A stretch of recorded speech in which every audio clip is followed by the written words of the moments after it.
Hi everyone, Mr. Bowman here. We are going to start section 3.2, and the first activity in this section we will talk about finding the least squares regression line, using it to make predictions and the danger of extrapolating. In my targets here I have 3.2a, including this item down at the bottom. That actually doesn't come up until 3.2b. So let's go ahead and get started. In this activity, what you have to start out with is some distance from Chicago versus airfare from Chicago information for various flights, and this was information from March of 2008. So before we go any further, I would like you to pause the video and answer these first two questions here, A and B. So my guess is most of you would answer yes to the first part, that you would expect it to cost more to fly to cities farther away from Chicago, or you expect the cost to go up as the distance increases. How much each additional mile adds to the cost? Well, those answers quite often vary pretty significantly from student to student. So what we're going to do is we're going to take this data that we have here and make predictions based on it. So to start out with, we would use distance as our explanatory variable and airfare as our response variable and make a scatter plot. So I've already made that scatter plot, and that scatter plot actually looks like this. And I've drawn in a line that I think best fits this data.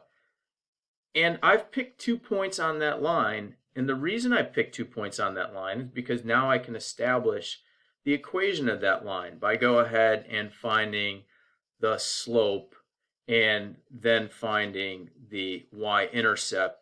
And for me, I got a slope of approximately 0.19 and a y-intercept of approximately 133. Which would mean that predicted airfare goes up by or is predicted to go up by approximately 19 cents per mile, and at a distance of 0 miles, maybe call it a boarding fee, there would be a predicted cost of $133. The problem with this is that you probably wouldn't have drawn exactly the same line as I did. So what we need to do is we need to establish a criteria for finding the one and only line of best fit. And that method is called the least squares regression line. So here we have our distance versus airfare data, and we could adjust this line to where we thought it best fit this. And you can see down here at the bottom that the slope and the y-intercept change based on that. But I want to show you how your calculator and how computer software goes about finding the least squares regression line. So what I'm going to do is I'm going to go up here and I am going to turn on show squares. And what those squares are the difference between the actual airfare for a given point and what the predicted airfare would be for that particular distance. And the square is the square of that difference. And so geometrically, you can represent that with the area of a square. So the closer the point is to the line, the smaller the square gets, and vice versa. Well, the criteria for the least squares line is exactly what it sounds like. It is the line that minimizes the sums of the areas of those squares. And so you can look down here at the bottom. Right now I have a sum of squares of 11,610. And I can try and make that smaller. And with a little bit of work, I can get that down pretty good. So 11,370. And I'm getting it even lower. 220 seemed to be about the lowest that I could get it. And I could sit here and try and manipulate this all day. Well, there's a algebraic approach to doing this or a calculus-based approach to doing this, but we don't have to worry about that in this class. We just have to understand what it means to say the least squares regression line. So again, it is the line that fits the data such that the sum of the squared deviations or distances between the actual y value and predicted y value is a minimum. So it adds up the areas of all these squares. Now what I'm going to do is show you the actual line of best fit. So I'm going to graph the least squares line. The actual least squares line would have a sum of the areas of those squares of 11,150. And that would then give us the slope, approximately 0.2015, and the y-intercept, approximately 121.3, for the one and only line of best fit as far as we are concerned. So that's how our calculator goes about finding it. That is what we will be using as the line of best fit for this particular data, and that's how we're going to find the line of best fit in our class. Lucky for us, the calculator will do that for us. So now that we have the line of best fit, we no longer have to use my line of best fit, and we can plug in the slope and the y-intercept. And it is required when you are using lines of best fit in AP statistics for you to define your explanatory and your response variables. So there's two ways you can do that. You can write the equation the way you see it here with the explanatory variable as distance replacing x and the response variable y, or predicted airfare, replacing y. Okay? Or you could write y is equal to 0.2015x plus 121.3, and then right below that define what x and y are. So all we have here are some predictions based on various distances. Remember, these are predictions. These are predictions. The next thing is, how do you interpret slope?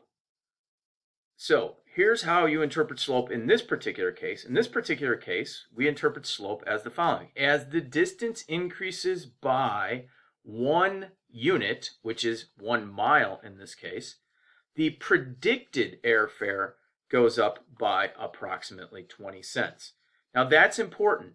You have to interpret slope in that way. And what I mean by that is, as the explanatory variable increases by 1 unit, whatever those units are, the response variable is predicted to change by whatever the slope is. There's no guarantee that's going to happen. That's why you have to say predicted. All right, the next thing I want to do is show you how to find the line of best fit on your calculator. It's pretty much the same thing we did when we were finding the correlation coefficient. So what I'd like you to do is pause the video, put distance in for the explanatory variable in one list and airfare for the response variable in another list. Go ahead and make a scatter plot of that, and then we will pick up there. All right, so here's my distance airfare scatter plot, and we can see that that's a moderately to strong positive linear association between distance flown and airfare charged. So what we're going to do is we're going to fit a line to it because it seems fairly appropriate. So we get our data in there, stat, calc. Here's where we can pick either number 4 or number 8. It doesn't matter. So I'm going to pick number 4. My explanatory variables are in list 5, my response in list 6. There is no frequency list. I want to store the regression equation. So remember alpha and the trace key and select y1. That way it puts the regression equation into y1 and we can graph it and use that along with the scatter plot at the same time. So we're going to go ahead and hit enter and calculate this. And there you can see our slope of about 20 cents per mile and a y-intercept of about $121.30 with an R value pretty high, 0.87. So I want to go back and I want to graph both of these at the same time. And the reason that we put that equation into y1 is so that we can look at both of these at the same time. So that's how you make a how you find a line of best fit using your graphing calculator. All right, so the next thing we're going to do is we're going to make some predictions based on our line of best fit for various distances.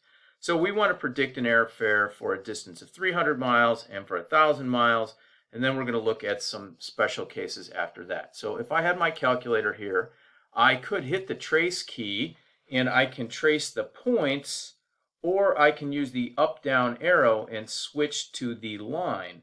So if I wanted to estimate a airfare for 300 miles, I could trace to real close to 300 miles, but that's not the way to do that. The way to do it is the following. Put the trace on the line of best fit and hit second and the trace button and select the value function. Now plug in the actual distance you want to make a prediction for, 300 miles, and get the actual predicted airfare, so $181.74. We can do the same thing for the distance of 1,000 miles. Plug in 1,000 miles and get a predicted airfare of $322.76.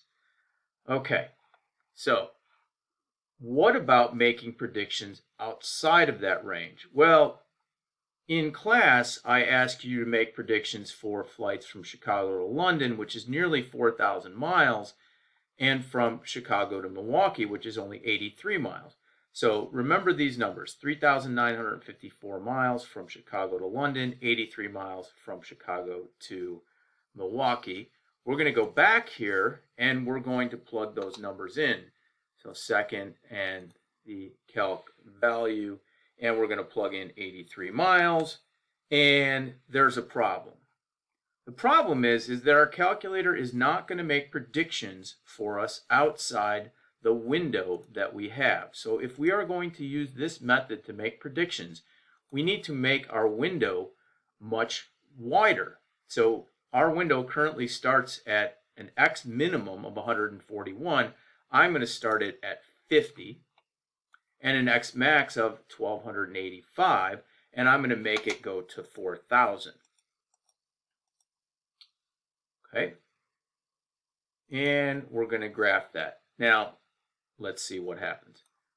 Let's find the predicted airfare for a trip to Milwaukee. The predicted airfare to Milwaukee is $138.02, and let's do the same thing for London, 3,954 miles, and its predicted airfare is about $917.87. So remember those two values. It turns out that the airfare at this time from Chicago to Milwaukee was $658.